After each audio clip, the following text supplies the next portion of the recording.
சமூக சேவையும் தெய்வப் பணியும் கைகோர்த்து நடப்பதுடன் தெய்வத்தின் அனுமதியுடன் தேசப்பணி செய்ய வேண்டும்.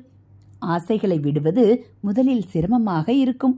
அம்பாளை வேண்டி அவளுடைய அருள் பலத்தால் தேறி தெளிந்து வெற்றி பெற்ற பிறகுதான் எளிய வாழ்க்கையில் எத்தனை நிம்மதி இருக்கிறது என்பது தெரியும். நம்முடைய சாஸ்திரங்களும் புராணங்களும் தாய்மொழியிலும் சமஸ்கிருதத்திலும் இருப்பதால் குறையில்லை.